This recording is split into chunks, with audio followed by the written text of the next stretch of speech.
La Bible est remplie de leaders. C'est fun d'avoir Une équipe. à chaque jalon. Le but d'enseigner la Bible, c'est d'être intentionnel avec ces enfants-là. Il faut du travail, mais ça vaut la peine.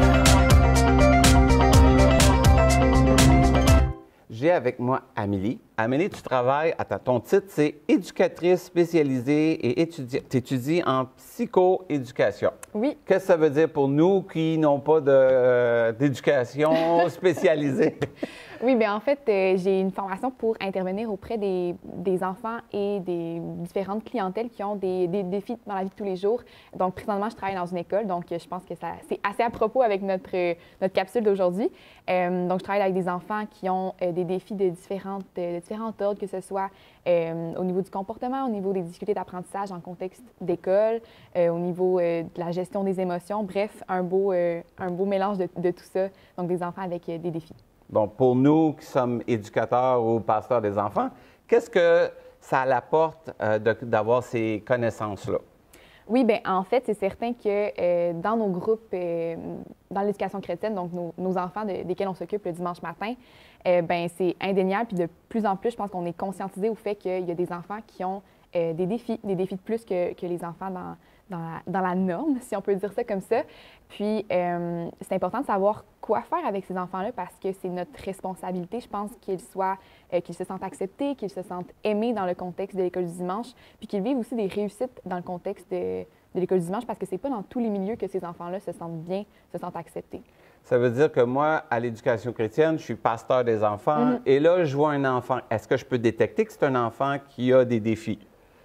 En fait, c'est un petit peu aussi la responsabilité des parents. Donc, par exemple, s'il y a un nouvel enfant qui arrive, il y a une partie de responsabilité qui revient aux parents de mentionner le défi, s'il y a un diagnostic, d'expliquer un petit peu ça. Puis après ça, là, c'est aux leaders, aux responsables de l'éducation chrétienne de mettre en place les choses nécessaires pour que l'enfant soit bien accompagné, qu'il y ait des bonnes interventions qui soient faites avec lui, parce que sinon, ça se peut qu'il y ait de la gestion qu'on ne souhaite pas nécessairement avoir. Ça veut dire que, si j'ai bien compris, le parent devrait m'informer, moi, en tant que pasteur des enfants. Maintenant, je reçois l'information, mon enfant, l'enfant que vous allez avoir a des défis. Oui.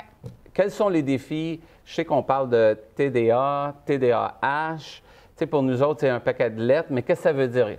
TDA veut dire? TDA, donc, c'est trouble déficitaire de l'attention. Puis avec le H, quand on ajoute le H, c'est qu'il y a de l'hyperactivité aussi qui est reliée à ce trouble-là. Qu'est-ce qu'il peut y avoir d'autres défis à part de ça? À part de ça, bien, c'est sûr qu'on a toutes sortes de défis. Puis là, on parle des diagnostics plus formels, mais il y a également les enfants qui peuvent ne pas avoir de diagnostic, mais quand même avoir des défis. Mais si on continue dans l'ordre des différents troubles qu'on peut retrouver chez les enfants, on retrouve aussi le trouble du spectre de l'autisme, qui peut être quand même quelque chose de fréquent dans nos groupes, dans nos églises. On a également des fois aussi en bas âge, c'est plus vers peut-être les plus vieux enfants, mais de l'anxiété aussi qui peut être un trouble anxieux aussi qui peut commencer à être là, des signes de troubles anxieux qui peuvent être présents. Donc, c'est important qu'on soit conscient de ces différents troubles-là pour bien intervenir avec eux. OK. Hey, je fais juste imaginer, on a un groupe de 50, puis là, j'ai 2, 3 enfants qui ont du TDA, TDAH ou le spectre de l'autisme. Ouais. Qu'est-ce que je fais? Je les isole? Je fais quoi avec eux maintenant que j'ai l'information? Oui, bien en fait, c'est un petit peu... Là, ça va vraiment être un petit peu de la responsabilité du leader et des moniteurs parce que même si, par exemple, 2 enfants ont un TDAH, l'enfant reste une entité en soi. Donc, ça se peut que des interventions marchent avec un enfant, mais ne marchent pas avec un autre enfant. Donc oui, on part du même diagnostic, mais il faut être conscient que la même recette ne s'applique pas à tous les enfants qui ont ce diagnostic-là parce que ça reste des enfants uniques à leur façon. Donc, à ce moment-là, c'est vraiment important de discuter avec le parent parce que le parent, c'est l'expert un peu de son enfant, puis c'est lui qui va pouvoir nous donner des trucs aussi sur comment ça marche à la maison, qu'est-ce qui fonctionne bien, qu'est-ce qui fonctionne moins bien aussi à l'école.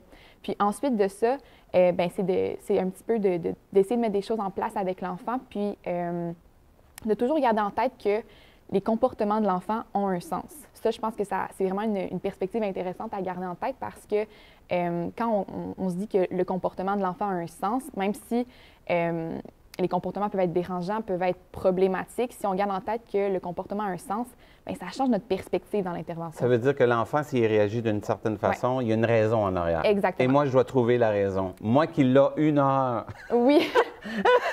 Et là, je ne suis pas l'éducateur, je suis le pasteur des enfants. Fait que ça veut dire que moi qui est le leader des enfants, j'ai un enfant comme ça. Oui. Pas comme ça. Comprenez-moi qu'est-ce que je veux dire? Je veux dire, quand l'enfant arrive, là, je me dis, là, il y a un comportement qui se fait. Moi, je dois trouver qu'est-ce qui se fait, mais j'en ai tout bien 30 autres là, à gérer. Oui, tout à Ou fait. 10 autres à gérer. Donc, ça veut dire, est-ce que le parent devrait me donner des trucs? Il me devrait me donner les outils. Oui, tout à fait. C'est sûr que des fois, c'est pas fait d'emblée de la première fois que l'enfant vient. Des fois, ça va être, dans le fond, au pasteur des enfants à approcher les parents pour avoir une conversation à propos de ça, puis essayer vraiment d'avoir les mêmes trucs pour qu'à la maison et à l'église, ça soit la continuité entre les deux, puis qu'on soit cohérent. Est-ce que tu suggérerais de base, si l'enfant arrive, qu'il y ait une fiche où ce que l'éducateur sait d'avance que si l'enfant, il réagit de telle façon avec telle façon, s'il y a de la compétition, faites attention à ça. Est-ce qu'il devrait avoir une fiche de fait? Oui, je pense que ça serait quand même quelque chose à mettre en place qui serait efficace et pertinent parce qu'effectivement, en quelques heures, quand on parle de 4 heures par mois, dans le fond, 1 heure par... c'est très limité ce qu'on peut faire, puis on a beaucoup d'autres enfants aussi à gérer, puis d'autres choses, toute la gestion de la matinée.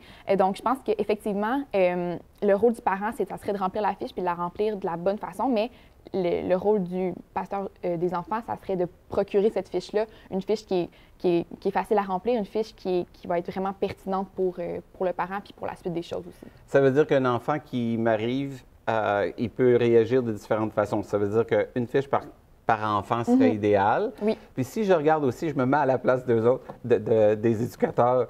Maintenant, ils disent, oh non, le pasteur des enfants va me confier un enfant. Un enfant!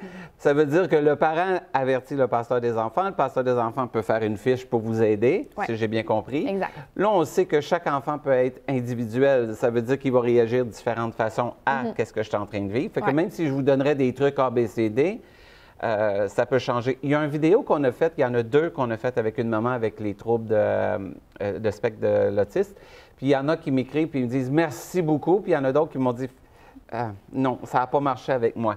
Fait que il existe des vidéos, mais comme je vous ai dit, c'est pas un manuel. C'est tout simplement des suggestions. Exact. Vous allez sur la chaîne YouTube, vous allez en trouver. Il y en a au moins 3 ou 4. Il y a même, on a fait comment établir une classe en fonction d'un enfant avec spectre de l'autisme. Vous l'avez aussi, on va mettre les liens en bas, dans les commentaires. Par contre, là, moi, je suis l'éducateur, Amélie. Ouais. Et là, le pasteur vient de me dire, bonjour, vous allez avoir, on va l'appeler Charles, OK? Charles.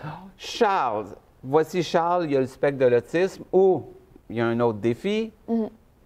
Première chose à faire, moi, je suis l'éducateur, puis je vois Charles arriver. Qu'est-ce que je fais? Première chose, je sais que ça peut paraître un petit peu, là, on veut être dans le concret, mais avant toute chose, je pense que c'est vraiment important que le moniteur ne s'arrête pas au diagnostic. Parce que Charles, si Charles, on dit Charles, bienvenue Charles, tu es un enfant qui vit avec un trouble du spectre de l'autisme, ça influence tout de suite la perception qu'on a de l'enfant, puis ça va influencer peut-être même négativement comment on va traiter l'enfant, puis comment on va l'accueillir dans le groupe. Donc, je pense que oui, c'est important d'être conscient, OK, Charles a des défis, mais de ne pas mettre une étiquette d'enfant avec un trouble du spectre de l'autisme, parce que ça peut influencer négativement son inclusion dans le groupe, puis comment on va intervenir avec lui. De toute beauté, ça veut dire Charles, je l'accueille. Exact. Mais moi, je suis conscient, mais j'en fais pas une excuse pour avoir un comportement différent avec Charles. Exact. Puis aussi, le diagnostic est quelque chose de confidentiel, donc jamais ça devrait être nommé devant les enfants. OK. Ça ne devrait pas être dit, c'est quelque chose de confidentiel. OK. Je répète, c'est confidentiel. Parce que souvent, des fois, moi, je suis comme nerveux, puis quand je suis nerveux, je parle. Oui. Fait que si je verrais Charles arriver, première chose, je dis j'ai un enfant spécial, j'ai un enfant spécial. Faites pas ça. Non. Là, OK, on met pas une étiquette, qu'est-ce que je fais après? Après ça, bien, je pense que c'est de laisser par exemple, si Charles est 100% nouveau, c'est la première fois qu'il est là, je pense que c'est de le traiter comme un peu comme les autres enfants. Puis, en fait, aussi, je pense que c'est important à garder en tête, parce qu'avec un minimum de connaissances, par exemple, sur le trouble du spectre de l'autisme, de garder en tête comment est-ce qu'on peut adapter nos activités, mais pas adapter juste pour Charles, mais pour adapter vraiment pour l'ensemble du groupe. Et là, j'entends le monde dire, elle vient de me dire ça, mais comment je l'appelais? Peux-tu me donner un exemple? Bien, par exemple, c'est sûr que là, encore une fois, le trouble du spectre de l'autisme, c'est un spectre très large. Donc, on met des bémols. Oui, c'est ça. Ajouter bémol, comme on a dit, c'est pas une science. Par exemple, si on avait un jeu prévu qui était super bruyant, puis on sait que Charles est très réactif aux stimuli sensoriels et tout, ben, peut-être qu'on peut adapter notre jeu d'une autre façon, mais pas juste pour Charles, pour pas qu'il se sente mis à part du groupe. Vous n'allez pas faire comme Philou qui dit « On applaudit le Seigneur fort! Non, sinon... Ou encouragez-le! Bien, ça se peut aussi que Charles participe très bien à ça. Puis encore une fois, ça part de la connaissance de justement qu'est-ce qui est plus problématique pour... c'est quoi les défis de Charles. Mais par exemple, si on sait justement que les stimuli sensoriels, quand il y a beaucoup de bruit, quand ça bouge vite, bien, peut-être choisir des activités qui vont être tout aussi plaisantes, mais qui vont être qui vont respecter ces défis. Est-ce que tu suggérerais à l'éducateur on ne peut pas donner la diagnostic, mais est-ce qu'on peut le dire aux autres enfants, on a Charles avec nous aujourd'hui, puis Charles, on va faire attention au bruit? Oui. Est-ce qu'on peut le dire? Oui, ça peut être dit comme ça, donc pas dire le diagnostic, mais le présenter comme ça. Puis je pense même que ça peut être non seulement, on peut le dire, mais ça peut être même une très bonne idée parce que ça va vraiment aider, surtout dans le contexte du trouble du spectre de l'autisme. Les enfants ont plus de difficultés avec les contacts sociaux. Okay. Donc avec la prise de contact avec les autres enfants, les normes sociales aussi sont moins bien comprises. Donc je pense que ça peut être vraiment important de faire une petite parenthèse par rapport à ça avec les enfants pour que Charles aussi se sente accepté puis pas mis de côté à cause de sa différence et de ses défis. Ça veut dire que en avertissant les autres enfants, on fait attention. Ça veut dire on reprend. Le pasteur a pris le temps que le parent lui a expliqué. Oui. Ensuite, le pasteur des enfants a probablement fait une fiche pour avertir l'éducateur qui va avoir Charles un peu. Si Charles, il y a déjà là, le savoir, lui, le bruit, c'est quelque chose à faire attention. Ou ne pas être trop... Tu sais, il y a des fois, on accueille les enfants, on dit « Allô! » Charles, lui, va vouloir courir. Alors, tu sais tout de suite l'accueillir différemment, mais en même temps, avertir les autres enfants. Si j'ai bien compris, on avertit les autres enfants sans mentionner le diagnostic. Tantôt, j'ai dit, c'est pas une science. Ce que je veux dire, ce n'est pas un manuel. Moi, j'appelle ça by the book, excusez l'anglicisme, mais c'est, tu fais ça, puis tu as un succès. Ça n'existe pas parce que Charles, peut-être, ce matin-là, lui, c'est carrément autre chose qu'il est en train de vivre. Ensuite, là, j'ai Charles, j'ai adapté mon enseignement à Charles, qui vous demande aussi, à l'éducateur, tu me corrigeras, ça veut dire que je ne savais pas que Charles était pour être là. Je me suis préparé à faire courir, à faire sauter. Je me suis préparé à... Et là, Charles arrive. Soyez vite et adaptez tout de suite votre enseignement. Moi, c'est qu'est-ce que j'entends là. Parce que sinon, je vais perdre Charles, mais je peux faire une animation plus adéquate, sachant que Charles vient de m'arriver, puis je ne dirais pas, bien, c'est à eux autres de me le dire. Qu'est-ce que tu en penses? Oui, bien en fait, c'est sûr que parfois on peut être pris de court un petit peu, surtout si là, Charles, c'est son premier dimanche. Puis je pense que les activités sont généralement, il y a toujours possibilité de les adapter. Donc, puis ça peut être adapté, pas de changer de A à Z la programmation de la matinée, mais changer certains éléments qui vont faire en sorte que Charles va pouvoir participer autant qu'un autre enfant. OK. Là, Charles est arrivé, je l'ai accueilli, j'ai adapté. Est-ce que l'environnement, moi, je me souviens avec la dame qui m'avait aidé pour, justement, elle en avait 2 enfants.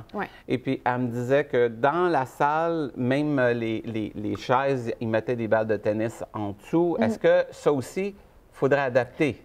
Bien là, c'est sûr que si le matin même, on apprend que Charles va être là, le temps qu'on a pour adapter est limité. Puis, encore une fois, les balles de tennis, par exemple, bien ça, pour certains enfants, ça peut être quelque chose de vraiment aidant puis nécessaire, mais pour d'autres enfants, ça se peut que ça ne soit pas nécessaire.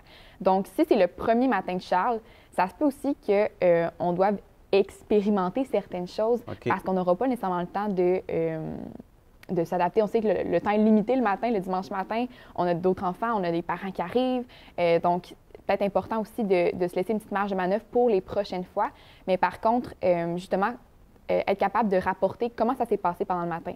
Donc, par exemple, tu sais, si on a remarqué différentes choses, bien, de le rapporter au leader, au pasteur des enfants pour que lui, il puisse transmettre l'information au moniteur de la semaine suivante. Pour qu'il y ait vraiment une communication puis une cohérence entre les différents dimanches, parce qu'on sait que c'est pas tout le temps les mêmes personnes qui sont là le dimanche matin, fait qu'il y ait une communication qui est faite par rapport à ça. J'aime ce qu'Amélie dit parce que souvent dans Planifions pour protéger, on dit faites une fiche puis écrivez tous les incidents. Bien, en faisant ça, vous allez avoir déjà votre fiche d'incident parce que le matin, vous allez pouvoir dire Charles a réagi de telle façon, Charles a réagi de telle façon et ça vous donne un. En même temps, ça rentre dans les cadres de Planifions pour protéger qui est d'aider à avoir des documents écrits pour expliquer qu'est-ce qui est arrivé. Exact. Parce que vous ne savez pas si le parent va revenir en disant vous avez fait telle affaire avec Charles, puis la fiche va me dire tout de suite ben non, on a fait ça avec Charles.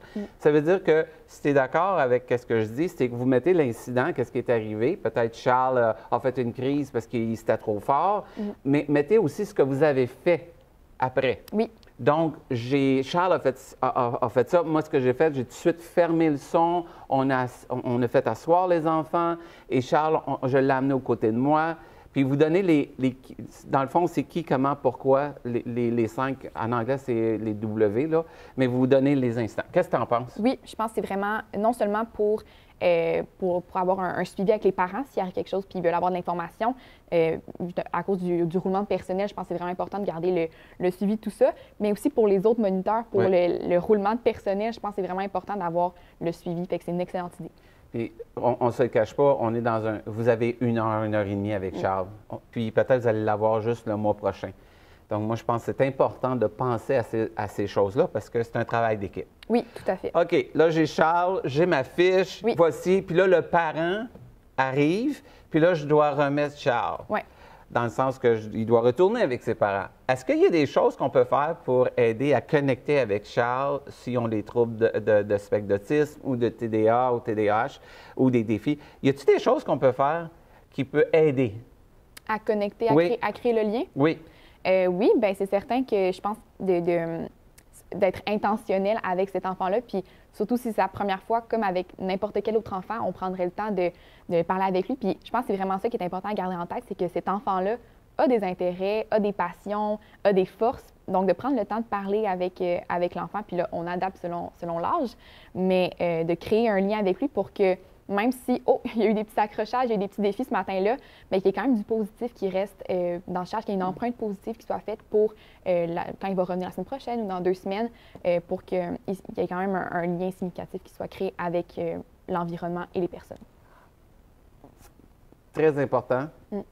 Moi, j'ai toujours cru aux relations. Ça revient à des relations entre le parent et vous, parce que le parent va pouvoir vous dire il aime les super-héros, il aime Pat Patrouille, il aime, là on vient d'établir où qu'on est dans notre ère, mais, mais tu peux lui parler de Pat Patrouille, tu peux lui parler d'un tel super-héros, ou il aime les lapins, ou il y en a qui aimaient les Legos, bien, vous parlez de ces choses-là en lui disant « J'espère que tu vas avoir du bon temps en faisant des Legos ou quelque chose. » On crée un lien avec l'enfant, puis je vais ajouter, moi en tant que parent, quand quelqu'un faisait du bien à mon enfant, ça faisait toute la différence. Exact, oui. Puis un enfant, imaginez-vous, les parents l'ont 24 heures, l'enfant, eux autres, ça fait des années qu'ils travaillent.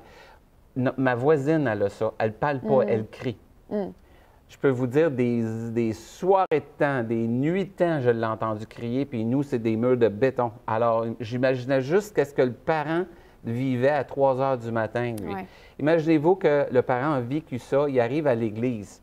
Et là, Charles arrive, puis lui, il a eu une mauvaise nuit, le parent a eu une mauvaise nuit. Et quand on voit Charles arriver, la première chose qu'on dit, c'est « Oh non! » Ça donne pas une bonne impression. Puis l'enfant va le sentir, ça, qu'il ne va pas se sentir aimé, il ne va pas se sentir accepté. Même s'il n'est pas capable de le nommer comme ça va se ressentir. Puis ça, je pense que c'est pas notre rôle en tant que... Je pense qu'en tant qu'équipe d'éducation chrétienne, on doit démontrer l'amour de Jésus, on doit démontrer l'amour de Dieu. Puis est-ce que Jésus aurait mis des étiquettes sur ces enfants-là? Est-ce que Jésus les aurait traités différemment? Non. Donc, je pense que c'est vraiment notre responsabilité aussi d'aimer cet enfant-là, puis de parfois s'adapter, puis ça peut être étirant, mais on les a 1 heure à peu près par matin. Donc, je pense que c'est vraiment important d'être intentionnel puis mettre les efforts. Ma question suivante, c'est, OK, là, on a traité le comportement, on a traité est-ce que je peux vraiment lui faire un enseignement biblique à cet enfant-là, à ces enfants-là? Oui, tout à fait. À quel niveau est-ce qu'ils comprennent qu'est-ce que j'enseigne? Encore une fois, ça va dépendre de l'enfant. Par exemple, pour ce qui est des enfants qui vivent avec un trouble du spectre de l'autisme, c'est certain que peut-être dans notre enseignement, dans notre manière de dire les choses, il va falloir adapter un petit peu parce que le langage réceptif peut parfois être plus difficile en raison du tout ce qui est deuxième sens, tout ce qui est, les enfants avec un trouble du spectre de l'autisme prennent vraiment le sens littéral. Donc, Jésus est mort pour moi. Oui. Lui, c'est vraiment ça qui est arrivé, mais Oui. pour lui, il va le prendre personnel. Oui, exactement. Donc, c'est vraiment, ça prend quand même un exercice particulier, mais aussi tout ce qui est les blagues de deuxième sens, le sarcasme, l'humour, c'est quand même à faire attention parce que... Tu sais que je vais te demander, hein? Oui. Du concret. Parce que... Exact. Qu'est-ce que je veux dire par... quel humour pourrait lui faire du mal? Bien, pas lui faire du mal, mais par exemple, si on fait un enseignement sur... j'ai pas d'exemple rapide en tête, mais... David et Goliath. Oui, David et Goliath, par exemple. À faire attention de ne pas mentionner nécessairement qui a coupé la tête? Bien, oui, ça peut être mentionné. En fait, mon point, c'est surtout que si, par exemple, pendant l'enseignement, on dit une blague sarcastique, par exemple, David, en tout cas, David, il aurait pu faire mieux. Okay. Par exemple, mais tous les enfants rient, par exemple, mettons les enfants, je dirais 3e-4e année, tous les enfants rient, mais Charles, par exemple, ne comprend pas la blague. Puis là, il y a une incompréhension, il y a un sentiment de je suis mis à part. Donc, dans notre enseignement... Je comprends que c'est Oui, exactement. Donc, d'être concret, puis de faire attention au sarcasme, deuxième sens, humour, pour pas que Charles se sente mis à part. Ça veut dire, Charles, lui, il ne serait plus en train de nous écouter, il est en train de dire « le monde rit de moi ». Exact. Il est en train de se dire « je ne le comprends pas ». Il est en train de dire « je ne suis pas comme les autres ». Encore une fois, je ne comprends pas. Et tout ça, on a créé ça avec une phrase que nous... Qu'est-ce que je fais maintenant? Je vois Charles il est dans cet état-là. Qu'est-ce que je fais? Bien, je pense que ça peut être intéressant de faire une petite pause, puis d'expliquer à Charles, dans le fond, ce qui vient de se passer. Qu'est-ce que ça voulait dire, la phrase qu'on a dit? Pas s'étaler pendant 15-20 minutes, parce que là, Charles va se sentir qu'on s'acharne sur lui, mais vraiment prendre un petit moment pour lui expliquer, puis il explique que les autres amis de la classe ne riaient pas de lui, mais que c'est la phrase que le moniteur a dit. Donc, c'est vraiment intéressant. Donc, on va résumer. Oui, parce qu'on pourrait en parler pendant des heures, puis Émilie, c'est sa passion. Fait que on est... Émilie, je ne t'ai plus appelée, c'est Amélie. Amélie, mais il n'y a pas de problème. Amélie, c'est sa passion. Donc, simple. Pasteur des enfants devrait avoir une conversation avec le parent. Deuxièmement, il devrait avoir une conversation avec des outils pour comment traiter Charles. Excusez si vous appelez Charles, mais j'ai pris ce nom-là au hasard. Ensuite, l'éducateur qui voit Charles accueille Charles d'une manière à ce qu'on ne met pas une étiquette. Ensuite, on l'intègre au groupe. Si on connaît déjà en lisant la fiche, qu'est-ce qu'on peut faire attention si c'est le bruit? Bien, on fait attention au bruit, on adapte. Ensuite, Charles, il est traité comme les autres enfants, mais on fait attention quand on fait un enseignement. Si on voit que Charles il a de l'air un peu perdu, on revient parce que peut-être il a pris quelque chose de littéral. Oui, exact. Ça, c'est dans le cas d'un enfant avec un trouble du spectre de l'autisme, mais peu importe l'enfant, si on voit qu'il y a un petit moment qu'on sent qu'on le perd, mais je pense que c'est important de prendre une petite pause dans notre enseignement pour ensuite le ramener avec l'ensemble du groupe. Et puis, il y a des outils aussi pour ceux qui sont TDAH. C'est ça? Pour manipuler. Il y a différentes choses. Vous avez une vidéo là-dessus, mais des fois aussi, qu'est-ce que j'ai découvert avec les TDAH, c'est que ne mettez pas une étiquette. C'est pas parce qu'il est en train de bouger qu'il n'est pas en train d'écouter. J'ai toujours dit ma fille était auditive, elle me regardait même pas, puis elle me répétait mot pour mot ce que je venais de dire. Donc, ça, j'ai appris que analysez pas avec qui vous êtes, on ne le sait pas. Exactement. Ensuite, on a traité, on a enseigné notre enseignement biblique, on s'est assuré que Charles il faisait partie du groupe. Les parents arrivent. Charles, on s'occupe de lui, mais aussi on essaie de créer une connexion avec lui, avec quelque chose qu'il aime, pour qu'il retourne à la maison. Ensuite, écrivez sur une fiche, la fiche, ajoutez tout ce qui est arrivé avec Charles qui pourrait aider l'autre éducateur.